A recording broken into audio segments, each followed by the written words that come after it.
तो जैसे कि आप जानते हैं आज हमारा पॉडकास्ट एक खास व्यक्ति से है जिन्हें कोई पहचान की जरूरत ही नहीं है and he doesn't need any introduction. ये है कॉलेज स्ट्रीट कोलकाता। यहाँ से हमारे specially invited guest Niranjan ji. He has done a lot of work in socio-political commentary, especially his works in the inscriptions of many books and ideas in Hinduism. And he also is a big reactor and live streamer, as you guys know. So, पहला question start करते हैं। तो how are you, Niranjan? Yeah, I'm good, Gituparno. Thank you for inviting me to your podcast. I'm good in the sense of overall health. Something has happened to my hand, of course, you might be knowing, Yes. and I can't share too much details, but I refused Durga Pujo Chanda to one mysterious political party whom I can't name because she who must not be named runs that party. I have dislocations on 2 fingers, tendon tears on 2 fingers, and microfractures on multiple fingers, and a lot of fake cases against me, and a lot of expenditure on my part as well to pursue cases against them, have the cases against me quashed, and that's how I am right now.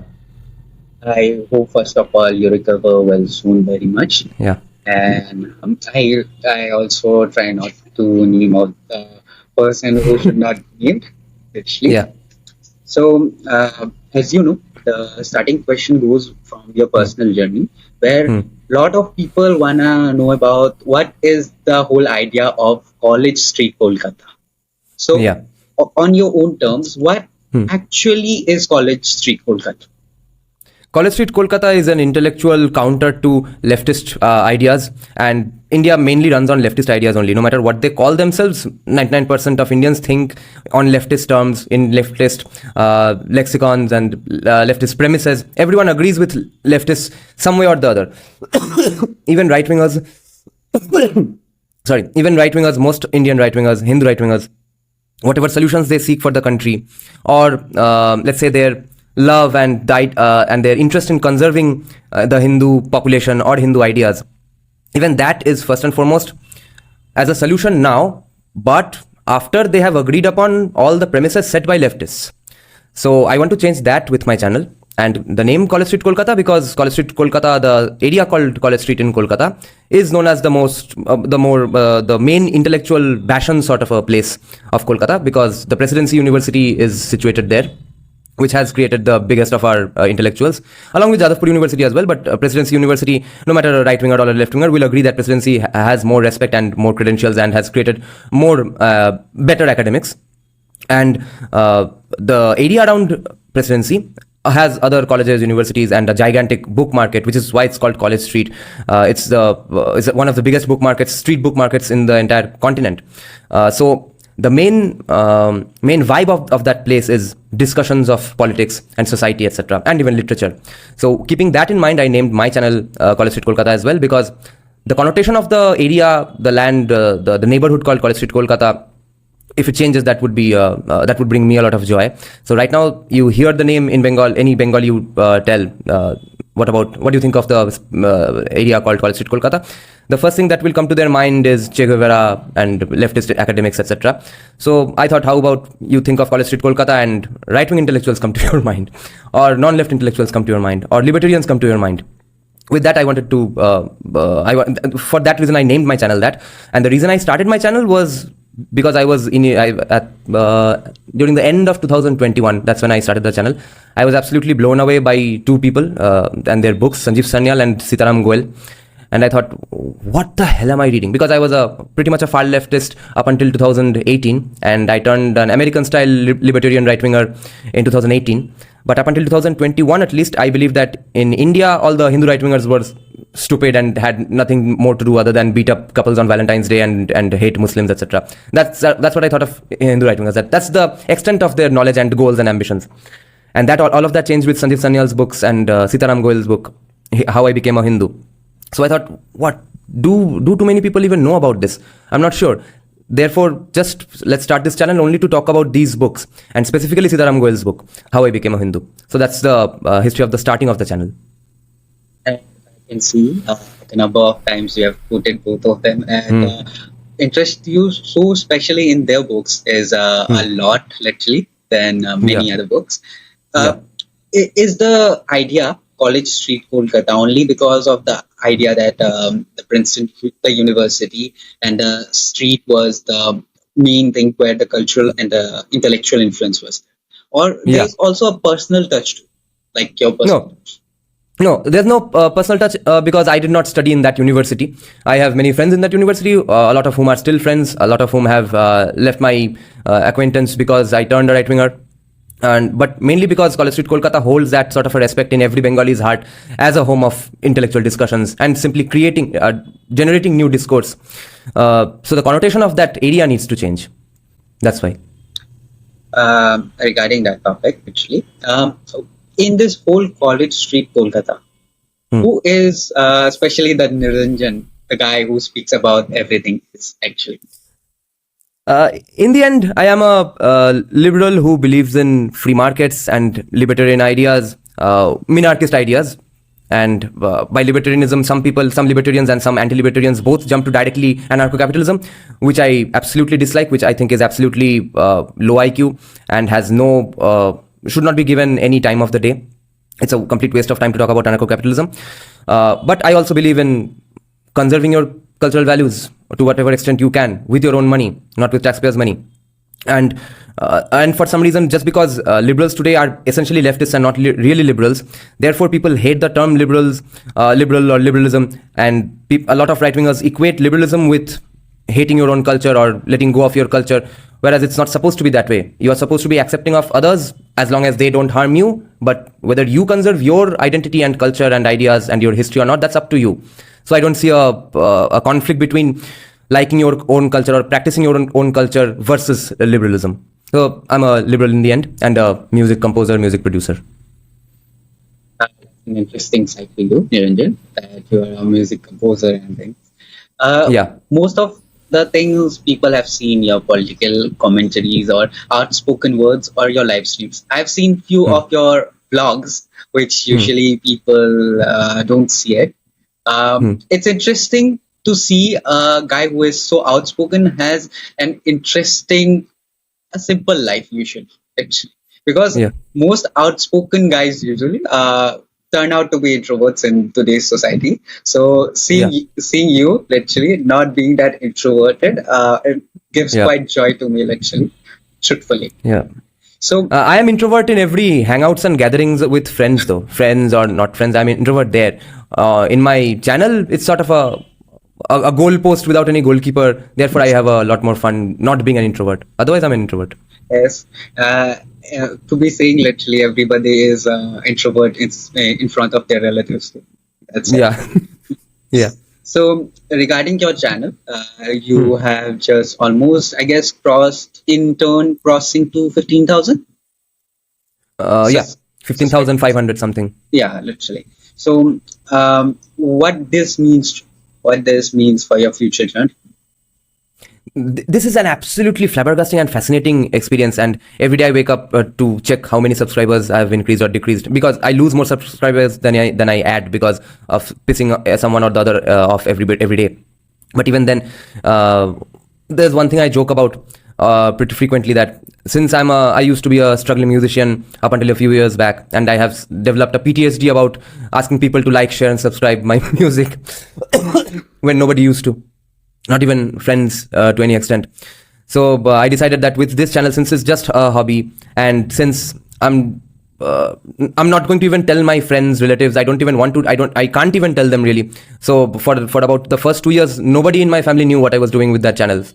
Some like my parents and one or two friends knew I had a channel. They had no clue what I was doing there. They didn't show interest. They thought it's got something to do with music. But I had this challenge for myself that I'll never say like, share, and subscribe, and let's see what happens. So without saying like, share, and subscribe, it has gone to 15,000, and people have some sort of let's say acceptance for my views, and I see some of my views getting propagated by in the mouths of some of my viewers in other channels and other spaces and other social media handles as well. That is an unbelievable feeling. That's a story to tell grandkids. Yeah, interestingly, Niranjan, I also come from an Assamese family. So, as you Okay. know, Assamese and Bengalis have a very common line of sharing, actually. Both have certain kinds of communist histories, and also like as youth from both sides, we can Yeah. say we don't share our stuff to our parents totally. Hmm. That's Yeah. a common side we both have. Yeah. Regarding, there's also a pressure on you to Hmm. balance the cultural stuff you do, the Hmm. and the political stuff you do. Yeah. Because there are certain times you say certain things which not get with people, and there are certain Hmm. times you say to people which obviously get with people. So Hmm. is it like hard, or is it literally getting through you sometimes balancing it? Yeah, it does get hard and sad and difficult at times because even with right wingers, I can't say everything I want all the time. But then I don't get pissed with them all that much because a lot of them are very touchy and iffy about a lot of things because right now they are reactionaries and insecure because such insanity has been happening to us, our ancestors, and people like these people, people like Hindu right wingers for about 800 years, 900 years now. So I understand if they get a little extra pissed off with a Bengali guy who has a Muslim beard and wears black t-shirts and has rock and metal guitars hanging behind him. So they obviously are going to be a little extra cautious with me. And when I say things that seemingly are leftist, which never are in reality, but it comes across as leftist, or some leftist might end up agreeing with me somewhere, so they get extra harsh on me and then mostly unsubscribe my channel or come back with insane counters, which I don't counter all the time. I counter them 50-60% of the times, but not every time because then I'll lose even more subscribers.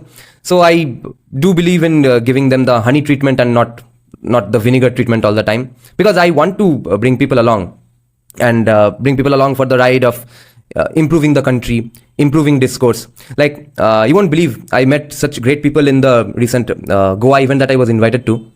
It was something called the Digital Democracy Dialogue.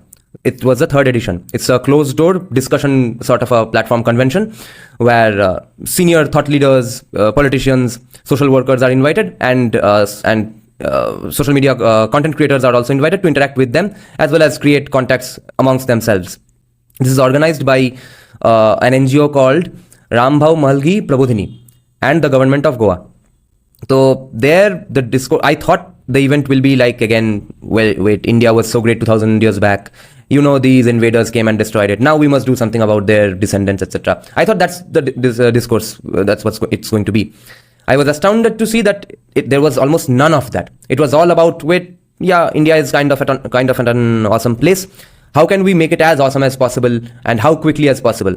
That was the discourse that was being created by the most senior of the thought leaders that were invited to speak as guests and all the content creators as well. In fact, just on the day that we were supposed to return, the day before that, I was hanging out with one Bengali speaker who also appeared on my podcast the very next day from the hotel room only, Deepta Shojash. He's an author and tech bro in Accenture. So we were hanging out the previous night in Kalangut Beach, and when we returned to the hotel, one of the organizer guys, a young kid, probably your age, was also hanging out in front of the room, in front of the hotel. So Deepta Sudha and I, we went to a side for a smoke. And that guy, I knew him from from when I reached Goa in the first place because he was there to receive me in the airport. He he has a lot of graduations, masters in Hindi, public policy, Sanskrit, and now he wants to do a PhD in Hindi as well. So he's preparing to be a big shot. I realized from his the way he was talking, and he was planning out his life. So I was telling him as well that what a fantastic event you guys have created. I'm invited here. I would have paid 2,000-3,000 for this event to watch as an audience. And the best thing I'm liking about your event is that no one is talking about how great India was 2,000 years back. His answer blew me away further. He said that, yes, of course, why wouldn't it be that way? Because हमने सोने की चिड़िया नहीं देखी है. हमको बनाना है सोने की चिड़िया फिर से भारत को. और हमारे लाइफ टाइम में शायद होगा भी नहीं. हम शायद सोने के पंख देख के ही चले जाएंगे. सोने की चिड़िया पूरी तरह से बनाना है. So that is how I think that is the goal of mine with this channel as well. I hope that happens with all our youth. First of all, best wishes to that idea. First of all. Yeah. Secondly, the way you said about that, it's a very true and relatable thing, Rich. मतलब लोगों को जब भी ऐसे कुछ podcast या फिर ऐसे भी कुछ होते हैं लाइक फॉरम्स या फिर कुछ भी यूजुअली जो लोग बात करते हैं इज ऑल अबाउट कि कैसे 2000 साल पहले क्या था. Yeah. We need to talk about, guys, hello, we need to talk about today. मतलब Yeah. कल परसों का बात नहीं है और 2000 साल पहला, like Hmm. that's a big issue actually, Yeah. because कहीं ना कहीं जो स्ट्रेटा है वो थोड़ा डिसऑर्गेनाइज्ड है. Yeah. बिकॉज उनके पास लाइक वो बहुत पुरानी चीजों पे इतना पकड़ के बैठे हैं जो नई चीजों को लाइक वो ट्राई ही नहीं करना चाहते. So what you Yeah. Think about it? वही बात है कि इतना इफी है, टची है, इनसिक्योर है, तो I don't expect much from our previous generations. The guys who are above 40, 45, I don't expect from them much because they have brought us till here. Like, even though I'm mocking them for talking about how great India was 2000 years back, but if Sandeep Sanyal had not spoken about how great India was 2000 years back, I wouldn't be here anyway. So I get the value of that discourse. It is still very important for the people who have not turned yet. But a lot of people have turned. What do? We can't, we who know now that India was great 2000 years back, we can't keep around, go around talking about India 2000 years back. So we need a new discourse, which we don't really have right now. So therefore, we need to change that, and even we can still mock them. But I hope people whose minds have changed, they let the mind changing for some other people, people who are professionally doing this all the time. The people who are not professional authors or speakers, everyone else, come join the Hindutva 2.0 side. Let's talk about India's prosperity in the next 2000 years. We are still in an era which needs to be it's need to be changed actually. Yeah. Now, while this is an interesting topic, the reason we both are here is to talk about interesting state, which is obviously the Yeah. place where Niranjan ji Yeah. आप हो, बंगाल या फिर west Bengal, whatever you wanna say. आपको अगर बंगाल को ऐसे one liner में summarise करना हो तो आप कैसे करेंगे? Let's सोने की चिड़िया जिसका अभी चिकन भरता बनाया गया है. अच्छा, और अगर आपको वहाँ की कल्चरल और इंटेलेक्चुअल सिचुएशन को समराइज करनी हो तो? ये ना बहुत ट्रिकी क्वेश्चन है, क्योंकि एक on the one hand we always hate leftist academics. Some of them give insane arguments, some of them give weird arguments, almost none of them give right arguments, at least according to us or me. But do we call them stupid or idiot or effective? And since they are effective in the end, do we respect that or do we not respect that? So in terms of whether they have been helpful for Bengal, the intellectual discourse of Bengal, the intellectuals of Bengal, the people who look up to those intellectuals in Bengal, all of them, all of that, has that helped Bengal? No. Have they been effective? Yes. If they have been effective, does that mean they are intelligent? Probably. By some metrics, they are intelligent. And I would say Bengal is still the source of all the bad ideas in the entire country. Because the bad ideas that come from other universities all across the country, they are also directly or indirectly, you will see some of them or all of them at some point in their lives have been inspired from some book or some paper or some research that was done by a Bengali academic, Bengali leftist academic. So Bengal's impact still remains, but it's just harmful impact. So yes, it's impactful, and maybe we can respect Bengal's intelligentsia for that today, but it's harming Bengal and the country as well. That's an interesting fact you put here. एक चीज और पूछनी है इसी बात में बंगाल के case में. यूजुअली हम जब बंगाल की बात करते हैं, यूजुअली एक पार्टी है जिसका सिर्फ that party that should be not named, उस पार्टी की बात करते हैं और बीजेपी की बात करते हैं. वहां पे पहले कुछ एक्चुअल पार्टीज थी, लाइक कम्युनिस्ट पार्टी, फिर कांग्रेस भी थी, बट एक पोलराइजेशन है जहाँ पे ओनली हम अभी बीजेपी की बात करते हैं और the party that should not be. आपको लगता है ऐसा क्यों हुआ बंगाल में?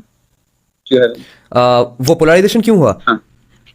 वो पोलराइजेशन ना एक्चुअली कुछ साल पहले तक भी नहीं था, क्योंकि मेरे बहुत सीपीएम सपोर्टर दोस्तों ने 2021 में भी तृणमूल को ही वोट दिया, क्योंकि their priority was preventing Hindutva fascism in Bengal. So, and even me up until like 1 year back used to talk about how the current party in government does not share the entire blame, because they were also the victims of the Communist Party, who ruled the state up until 2011. Their leaders, including the chief minister, has been beaten up multiple times. She has been heavily injured. She almost died many times at the hands of the police, run by the CPIM. In fact, there's a Martyrs Day celebration that they do on 21st July, Shohid Dibosh. The Shohid Dibosh is there to commemorate the fall of a bunch of Congress workers, not Trinamool workers, because it happened before Trinamool was even created.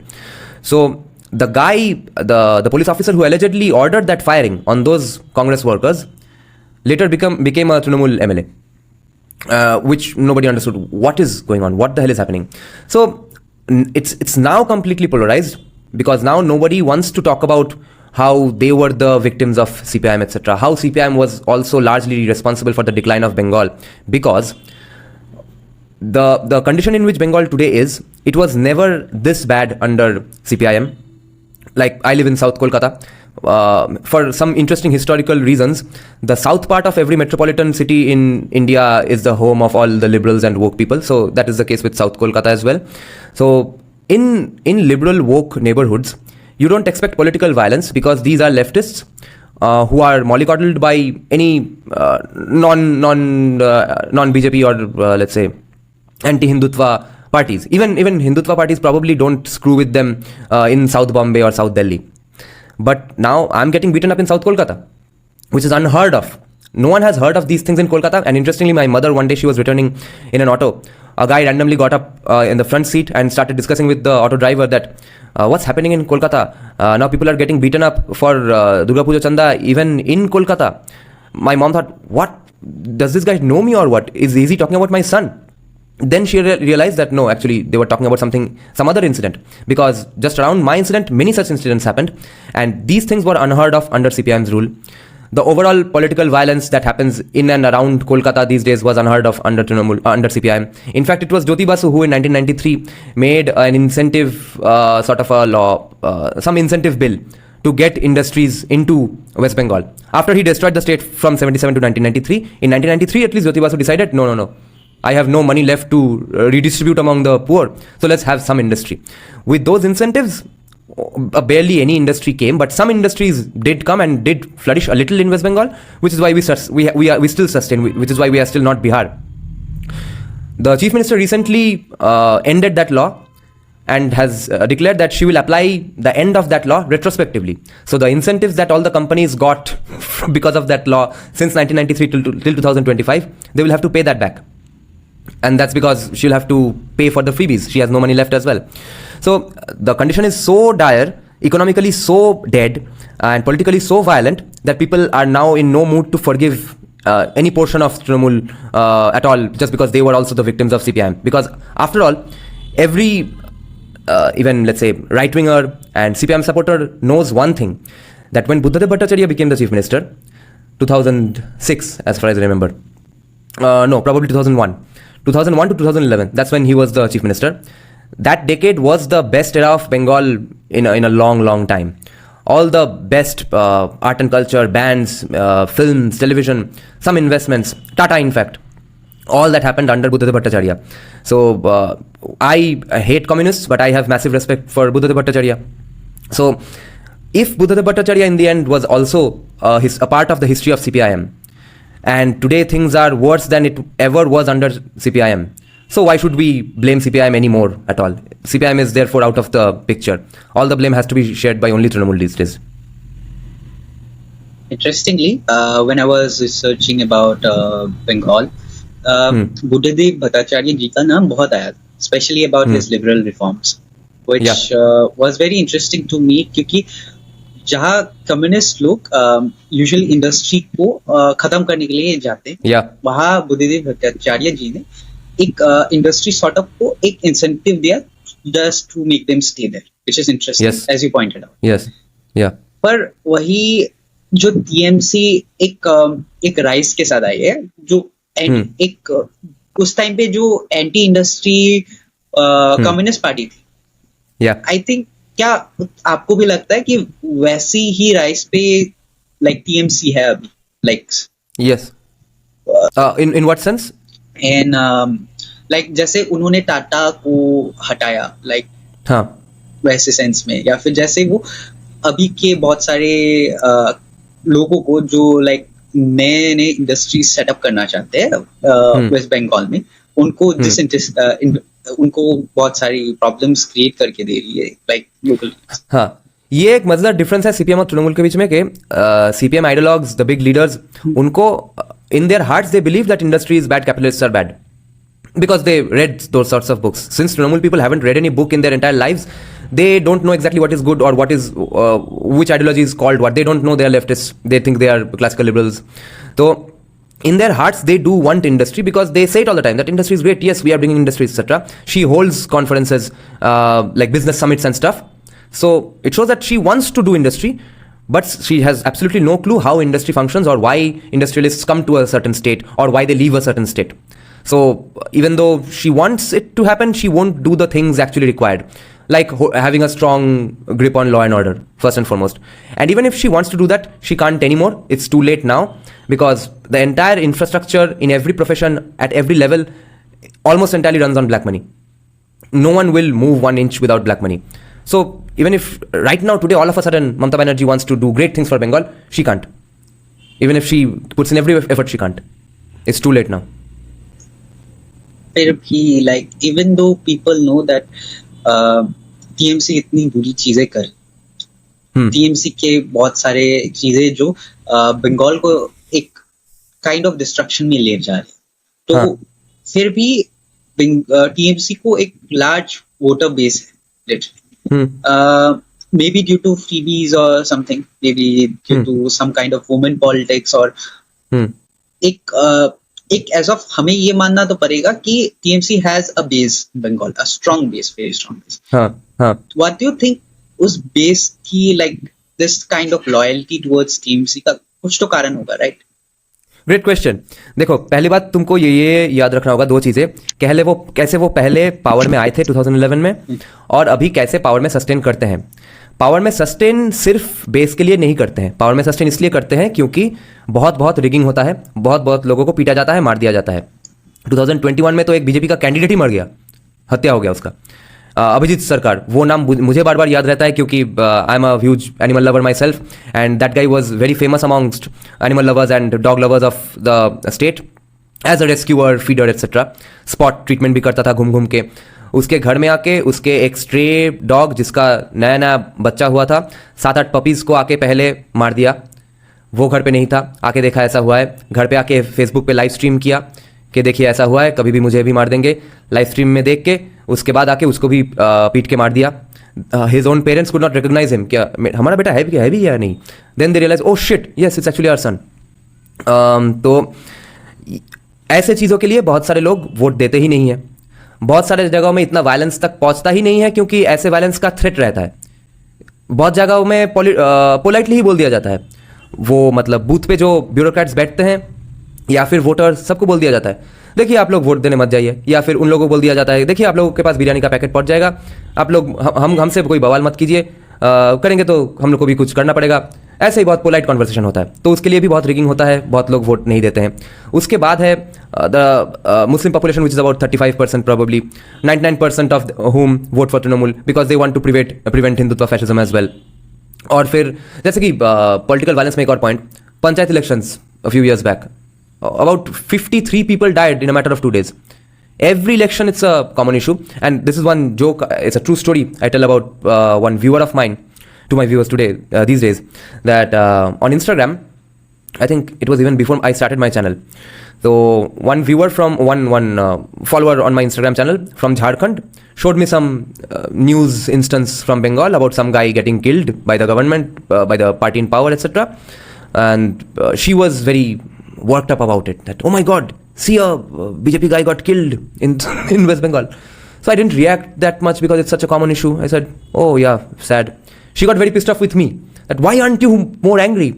Well, I could not explain to her that it's so common. Why am I going to be worked up about this? Right, like right now we have spoken for about 15 minutes, right? About 2 people probably have died by now. It's that common. So with these things, they are in power, and there are bureaucrats who also don't want BJP to come to power. There are police officers who don't want BJP to come to power, because when BJP comes to power, they know that yes, maybe they'll manage some people with their connections in BJP. A lot of their connections in Trinamool will join BJP, obviously. So we will have a gala time there also. But in the end, they know, after all, BJP is going to try to bring investments and stuff. There's going to be free capitalism kind of things happening. And if that happens, it means a lack of dependence on those gundas, those corrupt police officers, those hafta wasuli people. So there's a huge chunk of people who will lose their bread and butter, their illegal bread and butter, their black bread and butter, if Trinamool loses power. So all of these hold Trinamool. All of these people help Trinamool stay on to power, hold on to power. Then we come to how they came to power in the first place, which is the biggest difference between BJP in 2025 and Trinamool in 2011. A lot of people have a confusion about this and get this wrong, that the way Trinamool came to power in 2011, that's how it will happen. That's how BJP will be able to do it in 2025 as well. Or why isn't BJP that active on the ground, just like how active Trinamool was in 2011? That cannot be the same situation, because Trinamool had the support of 2-3 other organizations. As far as I remember, BJP, RSS, they also protested in front of Shingur. Not in front of Shingur, but they had some sort of support for Mamta, if I remember. I'm not sure about BJP. RSS I definitely remember, because RSS has had a soft corner for Mamata Banerjee. Because they also have been comrades in getting beaten up by CPM's police. Then the entire Naxal base of Bengal, not urban Naxals, real Naxals, all of them supported Trinamool in 2011. 2006-7 onwards, right when the Tata factory was announced, all of the protests, organizing protests, creating discourse, creating slogans, gathering people, organizing people to organize protests, all of that was done by Naxals, who are not going to do that for BJP today, right?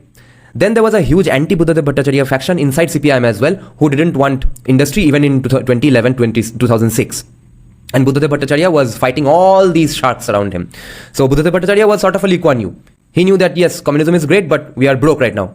I have to be pragmatist to some degree. But the people around him not everyone around him wanted him to do that. So these are the differences between BJP and Trinamool today, and that's how Trinamool got to power, that's how Trinamool stays in power. But your question was, who still supports Trinamool then today? Of course, almost all of the Muslim population. I think about 20%. The total percentage of Hindu voters for Trinamool today is just about 20%. Those 20% are the liberals or leftists who want to prevent Hindu fascism and who are corrupt enough to not let Trinamool go out of power. Not 20% of the entire state, okay? Among total of Trinamool's voters, 20% is Hindu.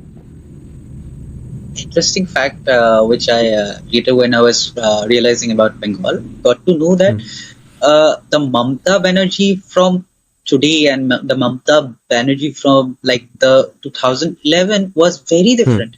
Like she was very different in the times when like there was Atal Bihari Vajpayee, literally. Yeah, that's when she was different. Yeah, literally. Like the way she protested against the anti-immigration thing, literally. Yeah. Like, what do you think it's the effect of that, the Naxal support and the communists which infiltrated the Trinamool later on, which yeah, all of that probably, along with simply the hunger for the greed to stay in power. But in the end, she has to stay in power. That's why she'll do all of that, and which used to surprise me. But later on, I've found out from studying other politicians as well, that for a politician, in the end, power is everything. So she was saying those things back then about anti-immigration, probably because she was trying to gain power, because she thought saying those things will help her to get to power. Now saying the opposite will help her stay in power. So they are not that emotionally attached with ideas, because if a politician is emotionally attached with an idea for their entire lives, they wouldn't remain a politician. They would become an activist and leave politics out of frustration, because things are so slow moving in India or in any country. You can't randomly bring in a new idea and make it popular, right? So you can't be married to your idea all the time. That's there's always this thing, as you mentioned, literally, that the bureaucrats, the corrupt ones, the corrupt police officials, and we should say the word gundas, totally. They kind of wanna make TMC still in power, right? Yeah. Because there are always some cases like RJ Cut, Sandesh Hmm. Ali, and this all, Hmm. which like shocked the whole of India, but Hmm. still couldn't make the perpetrators go to the real prison. They still get to the Yeah. political ones at the end. Yeah. Yeah. Yeah. So at the end, is Bengal going to be still a state which would be run by this at the end? You mean even if BJP comes to power? Yeah. Yeah, for the 5-10 years, yes. Because there's nobody else to run the state with. Anyone who has any contacts, any power, any money, almost all of them are corrupt. And almost all of them are in Trinamool today. So who's BJP going to run the state with? So they have to cooperate with them. Yeah. Yes. So what do you think the BJP could change to slightly lower the influence of them?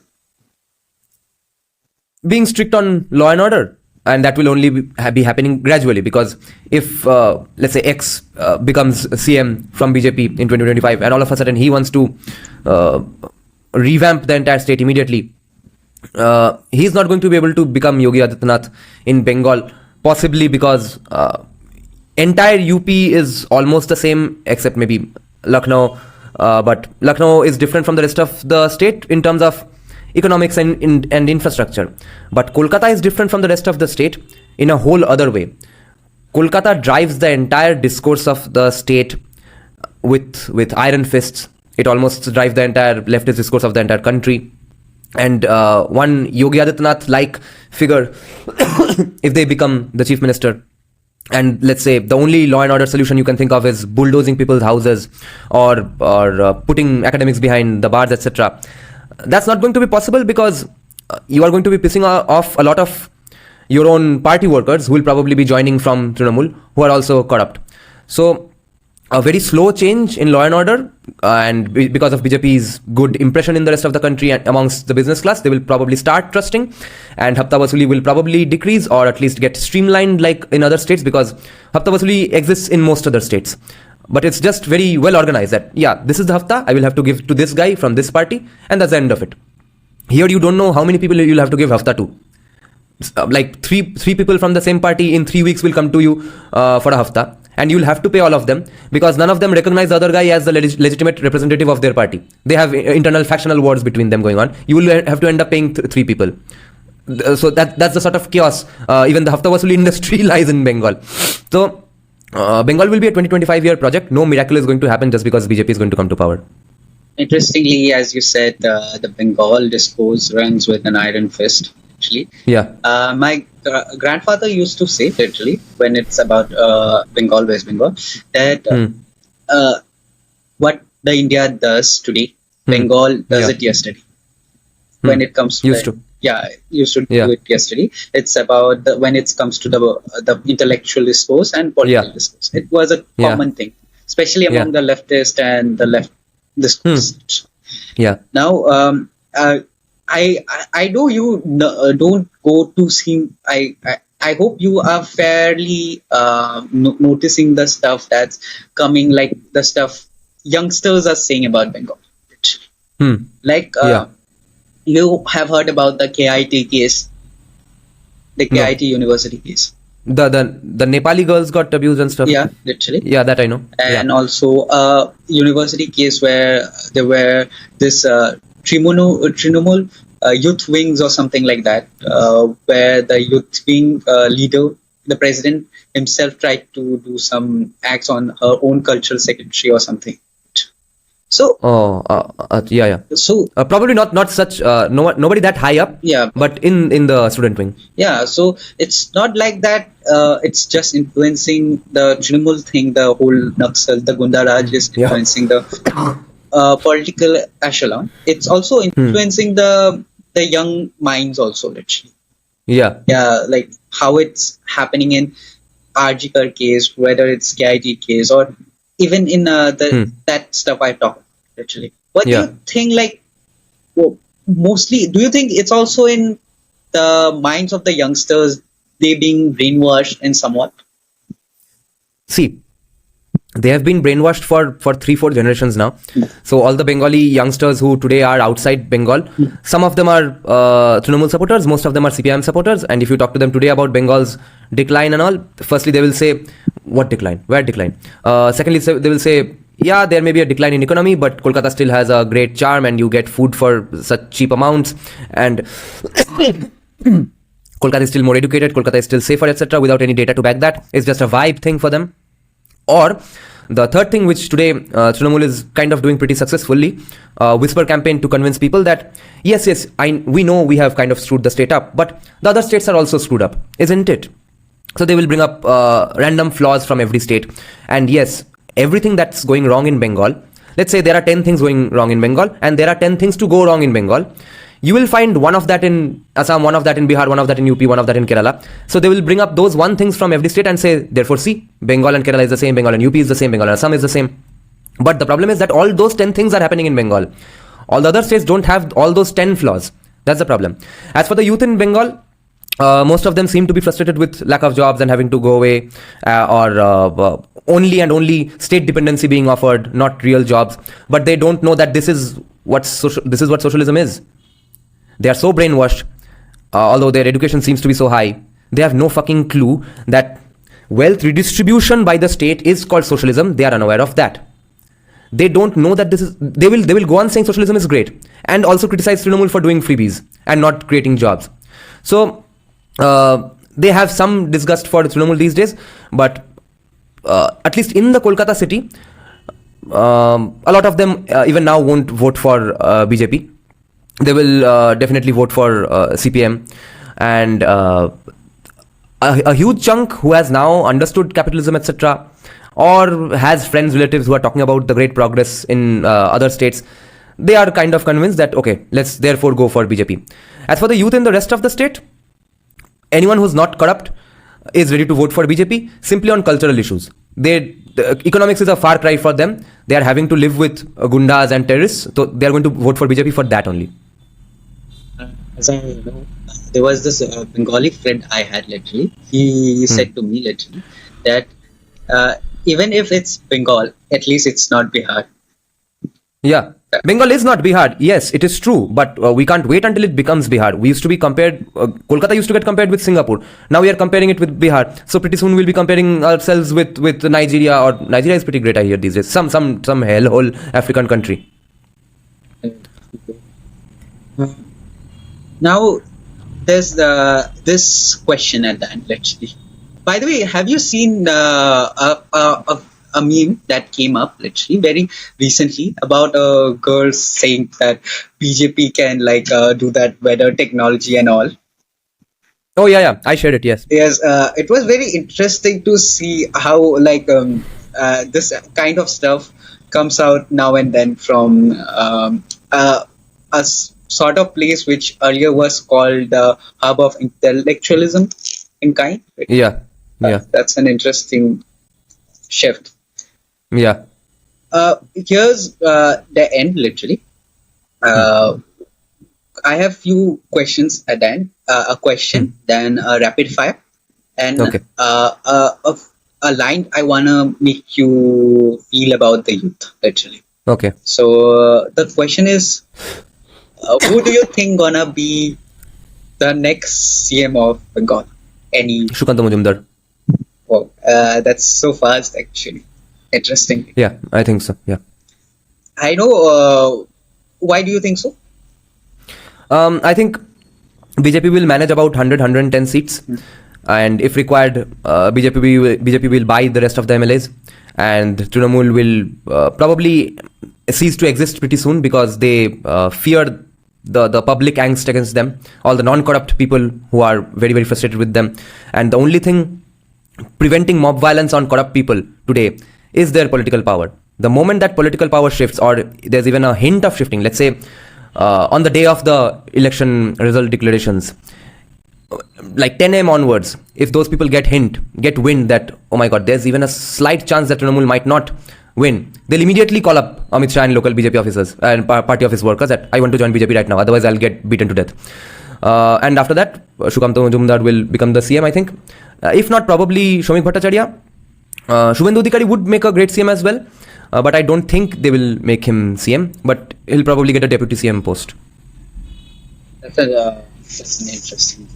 Yes, the problem with BJP Bengal today is this, that they are almost spoiled for choice. Up until 2022, 2021, they had no face. And now they have three strong faces. Yes. So they'll have to choose from these three. Yeah, while I was researching about the BJP phase in Bengal, Yeah. I got to see 3, 4, 5 people out of nowhere literally. And Yeah. the number of people that are coming up are very interesting. And it's growing at a rapid pace. Yeah. What do you think about Mahua Moitra, by the way? Moha Moitro reminds me of every leftist friend I have. So I have some sympathy for her. I mean, if I hung out with her, Yeah. we would have great conversations about films, music, etc. And our consumption pattern, our tastes are probably the same. But politically speaking, she's a retard, so can't help it. That's the Niranjan Ji I know, literally. The outspoken one, actually. Yeah. Now let's go to the rapid fire one, actually. Okay. I'm gonna ask you your thoughts. Hmm. The first question is BJP in Bengal, a hike in rise or like in decline? Hype and rise. Okay. Mamta Di in one word.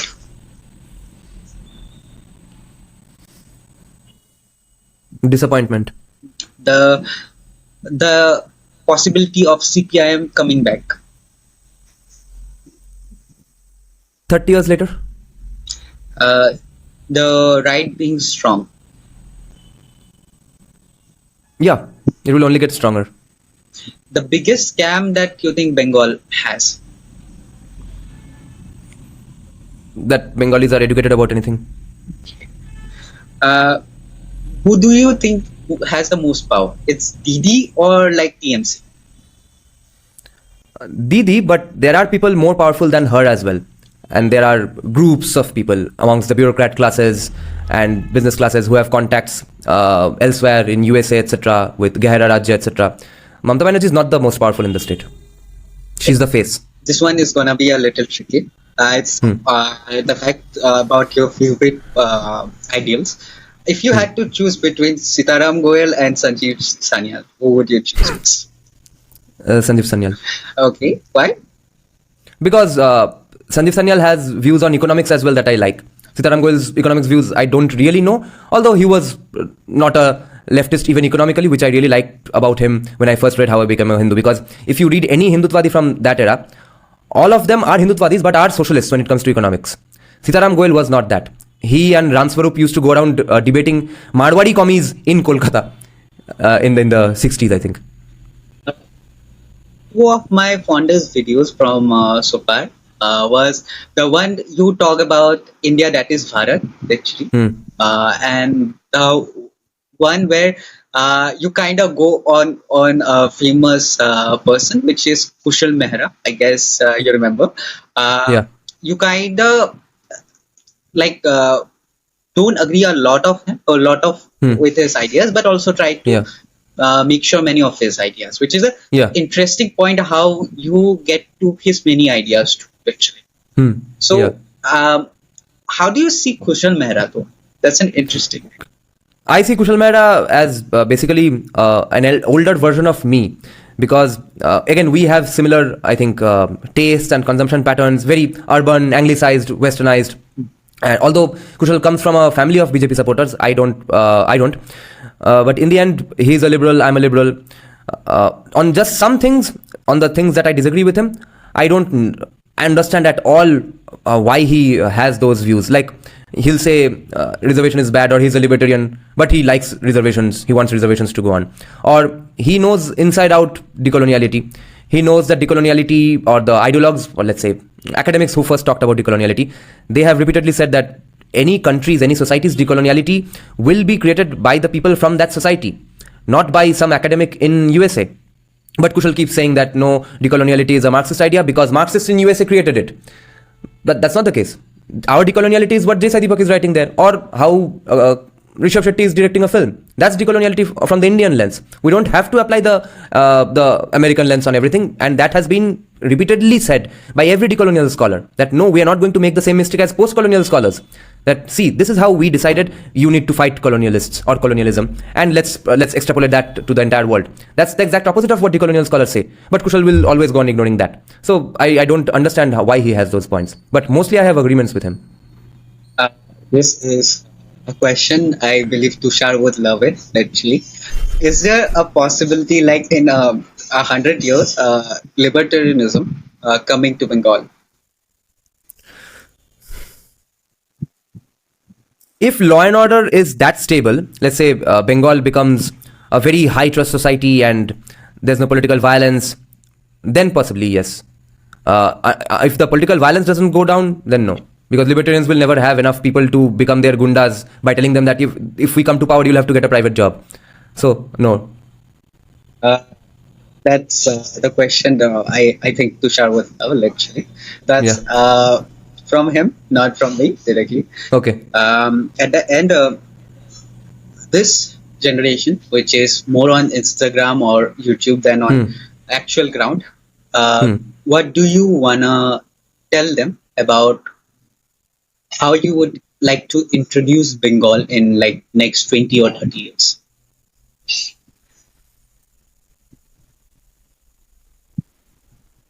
I hope Bengal becomes Bengal again, the Bengal that we studied about growing up. I hope Bengal becomes that again. It becomes the intellectual powerhouse and becomes a tourist destination because we have such great mountains, such great seas. We pretty much have everything. We are just not making use of any of it. We have great barren lands even to do great industry. So if Bengal just becomes the Bengal that we learned about in our history books, that will be enough. So that's it for today. And Okay. thank you so much, Niranjan, Thank you, Gitaparna. actually, for having Thank you. us. I hope we have this kind of future podcasts or interviews Yeah. like this. Or like, this is a thing I asked my guests, literally. At the end, literally, as an interviewer, I sometimes go in deep and sometimes I go jump out of the topic, literally. I usually ask my guests to rate me. What do you think my questions, like, was it good for you, or what Yeah. could have done better? Which would you like? No, it was great. Okay. It was great because we had such a great conversation. Such great answers had to happen because of your good questions. Thank you so much. And I know you are more famous than me, literally. I don't need to promote you, sir. You need to promote me, sir. So at the end, literally, thank you so much. And Thank you, Gitaparna.